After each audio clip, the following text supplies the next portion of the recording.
Bonjour à toutes et à tous, j'espère que vous allez bien et bienvenue dans ce brief en date du 10 avril 2025. Comme d'habitude, nous allons balayer le calendrier économique. Nous ferons un point S&P 500, Nasdaq et nous finirons par le BTC. Si le contenu qu'on vous propose, vous l'appréciez, n'hésitez pas à liker et à partager cette vidéo et surtout à vous abonner. Et par ailleurs, n'hésitez pas à nous suivre sur les différents réseaux sociaux. De plus, je me permets de rajouter, si jamais vous voulez que j'analyse une action en particulier ou une crypto-monnaie en particulier, n'hésitez pas à le mettre en commentaire. Là, j'ai eu en commentaire une demande d'analyse de Schneider et je vais m'en occuper d'ici semaine prochaine. Donc voilà, donc n'hésitez pas à le faire en commentaire. Alors, ceci étant dit, le calendrier économique de cette semaine. Alors, tout d'abord, on regarde les chiffres que nous avons eu la semaine dernière. Donc, la semaine dernière, nous avons eu notamment les chiffres du NFP. Donc là, supérieur aux attentes. Donc, ça prouve que le marché américain, l'économie reste forte et surtout, les chiffres de l'emploi sont stables. Voilà. Donc, on a attendu 4,1, on a eu à 4,2. Donc, voilà. Donc, là, pour moi, ça, ces deux chiffres-là, c'était, on va dire, un peu un non-événement. Surtout, ce qui était important d'observer la semaine dernière, c'était le discours de Powell. Donc, Powell, dans son discours, a dit que l'économie américaine restait forte, hein.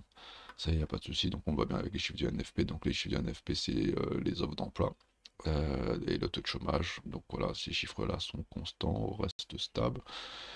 Mais par contre, Powell a souligné, d'ailleurs, c'est ce qui marque l'actualité des marchés au jour d'aujourd'hui, c'est les taxes douanières. Donc là, dans ce discours, Powell a dit que l'économie américaine restait forte, il n'y a pas de souci. Pareil, un petit souci d'inflation. Donc l'inflation, pour lui, qui reste forte. Donc voilà, pour lui, ça pose problème. Donc lui, il vise une inflation à 2%. Alors si on regarde sur Trueflation, on voit que ben, l'inflation, elle est en baisse, hein, depuis un certain moment.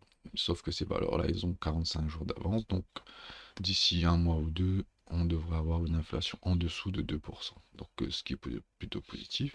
Maintenant, au jour d'aujourd'hui, la grosse narrative, ben, c'est les taxes douanières de Trump, hein. Donc, comme je pense que vous avez entendu parler. Donc, dans ce discours, Powell a dit, je le redis, il a sous-estimé l'impact des taxes douanières sur le marché. Donc là, il a dit de manière explicite.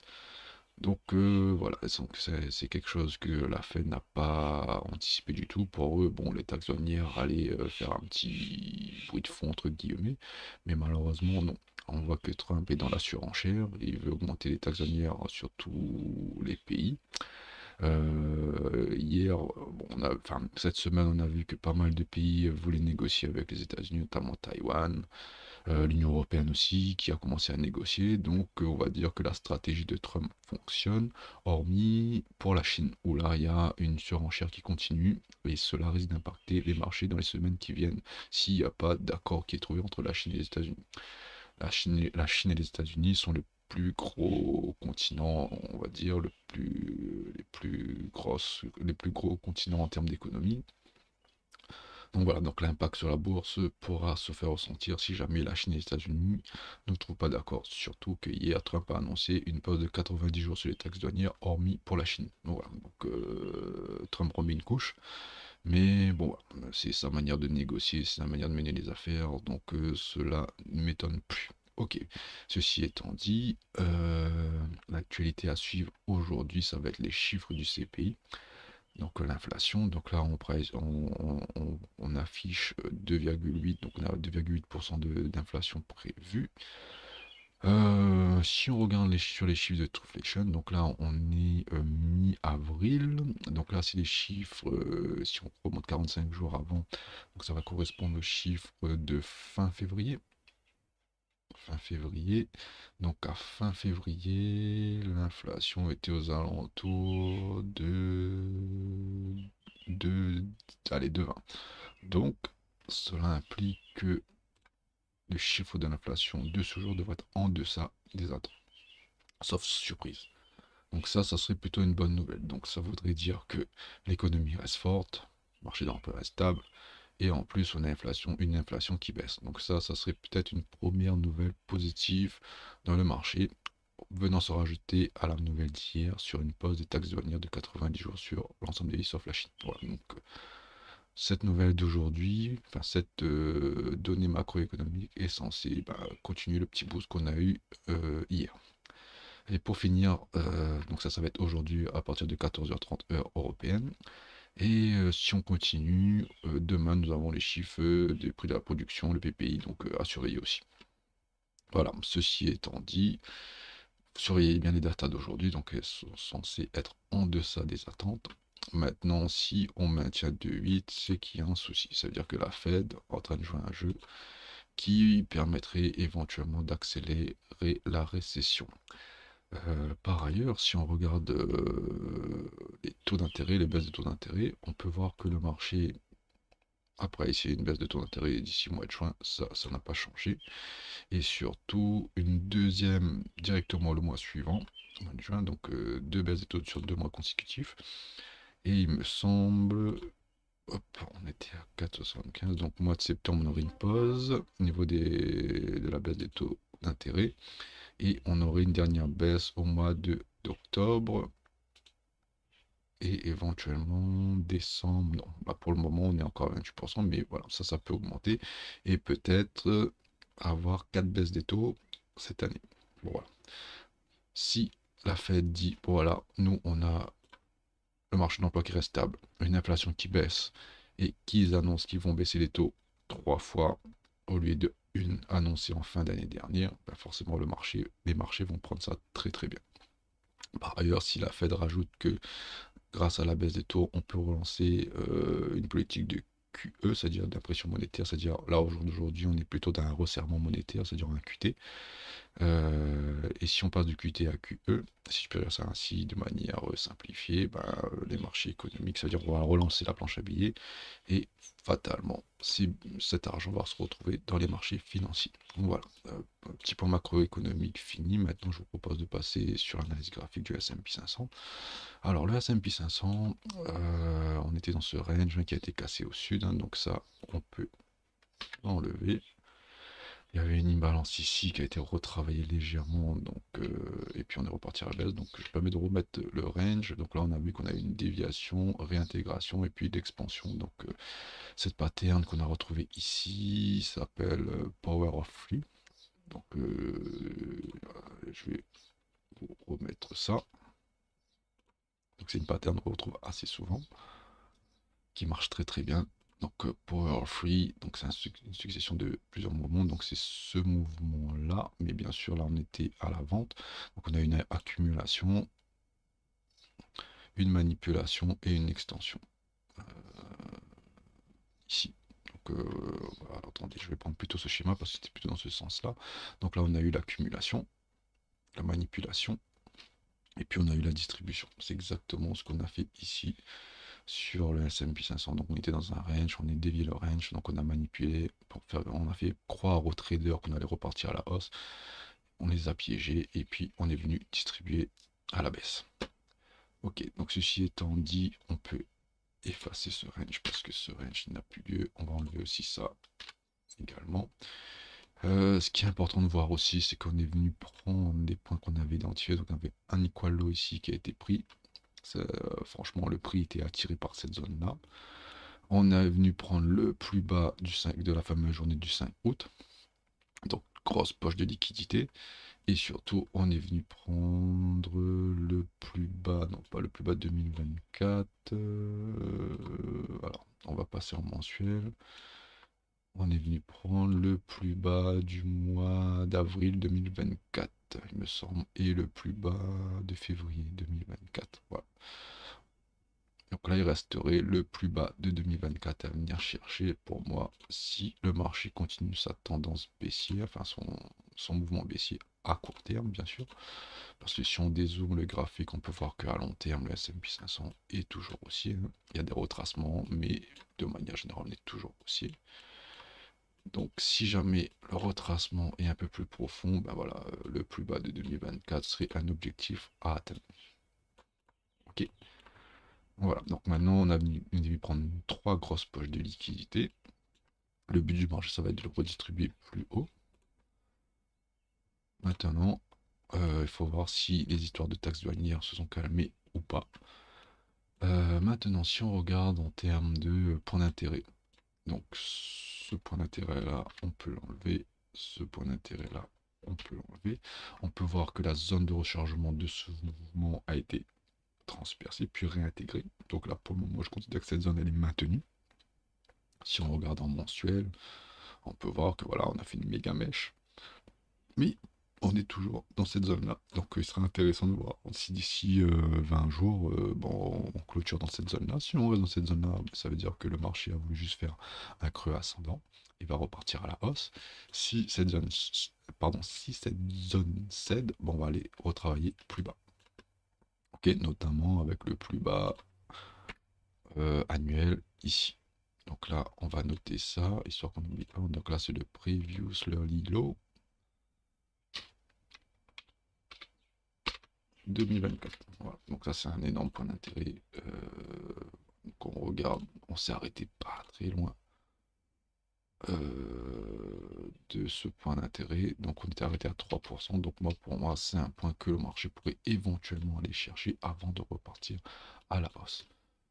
Ceci étant dit, on va identifier les plus hauts, les plus bas weekly de la semaine dernière. Donc là, on peut voir qu'on est venu chercher le plus bas de la semaine dernière avant d'aller chercher le plus haut. Donc là, le plus bas, il était ici. Donc là, c'est le previous weekly low. On va noter ça. Et logiquement, si on est venu prendre ça d'abord, on est censé revenir, récupérer la contrepartie ici au previous weekly high. Donc là, on va mettre ça d'une autre couleur, on va mettre ça en orange par exemple, et on va mettre ça en vert. Donc voilà, là pour moi c'est deux zones d'intérêt. Donc si on est venu prendre, on va enlever, bon, on va la garder parce qu'elle est en train encore d'être travaillée. Mais voilà, donc si on est venu prendre le plus bas weekly avant, il y a de fortes chances qu'on vienne prendre le plus haut weekly de la semaine dernière avant de éventuellement continuer ce mouvement à la baisse. Si on récupère le previous weekly high et qu'il n'y a pas de baisse, ben, on peut spéculer sur une hausse du marché. Ok, donc voilà, j'ai pas plus de choses à dire sur la S&P 500. Donc là, au vu du contexte macroéconomique, il vaut mieux éviter de faire du trading à levier ici. Après, je vois sur les réseaux sociaux, il y a plein de gens qui se disent oui, on a capturé le mouvement d'hier, merci Trump, etc., etc. Mais on va dire que ce genre de trade peut être risqué. Bah, après, ce qui aurait pu être une stratégie intéressante, c'est ce point d'intérêt qu'on est venu taper, hein, et caler un trade par rapport à ce point d'intérêt. Mais au vu du contexte macroéconomique, ce point d'intérêt-là n'aurait pu ne pas tenir et aller chercher plus bas. Donc là, le contexte macroéconomique est assez compliqué. Moi, ce que je préconise sur ce genre de baisse, c'est des achats spot. Donc on achète en spot, hein, tranquillement. Si ça continue de baisser, ben on achète, hein, tranquillou, tranquillou. De toute façon, à un moment donné, le marché, il va bottom. Et il est très compliqué d'avoir le bottom exact, hein. Mais par contre, en mettant des ordres d'achat limite en spot, hein, c'est-à-dire sur des ETF par exemple, ben, on peut, je sais pas, d'ici quelques mois, redistribuer ça un peu plus haut et récupérer ses plus-values. Voilà, donc moi, quand le contexte macroéconomique n'est pas clair, on va dire ça comme ça, donc il y a beaucoup d'incertitudes, moi je préfère rester en spot. Voilà, donc pas plus de choses à dire sur la S&P 500, donc on passe au Nasdaq. Alors, le Nasdaq, bon, on va dire assez similaire au S&P 500. Donc là, on est venu déclencher des grosses poches d'intérêt, de liquidité. On est venu même prendre ce point-ci, pareil, hein, le plus bas d'avril 2024. Donc on est venu prendre ce point d'intérêt ici aussi, donc on peut l'enlever. Donc ça, c'était le plus bas d'octobre, de août, pardon, 2024. Donc là, on voit que la RLZ, elle a été transpercée puis réintégrée. On est venu prendre le plus bas weekly de la semaine dernière avant éventuellement d'aller prendre le plus haut. Donc là, on a vu, on est venu prendre d'abord le plus haut, on a cherché le plus bas qui n'a pas tenu et puis on est reparti. Donc voilà, c'est une pattern qu'on revoit pas mal, hein, de même que Power Free. Donc j'appelle ça le trading des points d'intérêt, hein, APY. Donc voilà, donc là, cette semaine, on a fait le contraire, on est venu prendre le plus bas weekly, donc éventuellement, on pourrait aller chercher la contrepartie avec le plus haut. Donc on va enlever ces points d'intérêt là, on va garder la RLZ, la zone de rechargement. Et voilà, donc là pour moi, il y a ce point d'intérêt, donc le previous weekly low qu'on va noter, et nous avons le previous weekly high ici, voilà, qui sont deux points d'intérêt à surveiller. Donc là, le fait qu'on est venu d'abord prendre le plus bas de la semaine dernière, ça m'invite à penser qu'on va aller chercher le plus haut weekly de la semaine dernière avant éventuellement de se retourner pour continuer à la baisse, ou peut-être si le contexte macroéconomique s'améliore, peut-être que là on a trouvé un creux ascendant et qu'on va aller chercher la contrepartie au-dessus de la TH. Donc voilà, donc maintenant le contexte macroéconomique à surveiller, les nouvelles liées à l'inflation, les datas macroéconomiques liées à l'inflation sont à surveiller. Mais en tout cas, voilà, là cette semaine on va aller dans ce range-là, on est venu dévier au sud, on a réintégré. Maintenant, c'est de voir si éventuellement on peut trouver la contrepartie avec le plus haut weekly. Donc là, je vais mettre un petit template de range. Et voilà, donc il sera intéressant d'observer le prix dans ce range cette semaine. Donc là, si vous voulez spéculer à la hausse, voilà, c'était un excellent point d'intérêt. Mais bon, moi, comme je l'ai dit tout à l'heure, au vu du contexte macroéconomique, faire du levier, c'est pas très intéressant. Mais, enfin, c'est pas intéressant, c'est intéressant, mais c'est risqué. Voilà ce que je voulais dire. Mais voilà, donc moi, plutôt faire du spot avec un ETF, et éventuellement acheter ici, hein, et puis ça continue à baisser, on achète, hein, de plus en plus gros, plus ça baisse. Tôt ou tard, le marché, je pense que va reprendre un creux ascendant et va repartir à la hausse, parce que tout simplement, le Nasdaq, quand on regarde à long terme, hein, comme j'ai fait que le S&P 500, il est aussi à long terme. Voilà, pas plus de choses à dire sur le Nasdaq, et on va finir par le BTC. Alors BTC, lui qui travaille toujours son imbalance mensuelle. Donc là j'ai indiqué weekly, mais c'est une grosse imbalance mensuelle. On est venu prendre le plus bas d'il y a 1, 2, 3, 4 semaines. Donc même le plus bas du mois dernier, même je dirais, ouais c'est ça, on est venu prendre le plus bas du mois dernier. Donc voilà, je pense qu'on va essayer de chercher une contrepartie avec le plus haut. Donc ça, on va l'enlever. On va mettre en mensuel et on va identifier le plus haut mensuel qui est ici. Previous monthly high. Alors c'est pas le previous monthly high, c'était le mois. Oui, si, c'est le previous monthly high. Voilà. Donc là, on est venu prendre le plus bas du mois dernier. Donc voilà. Le prochain centre d'intérêt pour moi, si on regarde en mensuel, ça serait de chercher le plus haut mensuel à 95 000 $. Maintenant, si on passe en hebdomadaire, on a la bougie de la semaine dernière, donc là on est venu prendre le plus bas de la semaine précédente, et à minima je pense qu'on va venir taquiner le plus haut de la semaine précédente afin d'avoir la contrepartie vendeuse. Voilà, donc à minima, moi je pense que le prix va pousser au moins jusqu'aux 88 456 $, et pour éventuellement se retourner. Et moi, comme je l'ai dit, moi je m'attends, parce que là, comme vous voyez, on s'est arrêté juste avant l'ancien ATH, c'est-à-dire la zone qui a été breakée concernant ce mouvement-ci, hein. Donc là, on a travaillé cette zone pendant très longtemps, tac, tac, tac, tac, tac, tac, tac, et puis paf, on est venu exploser ce niveau des 73 748 pour initier ce mouvement.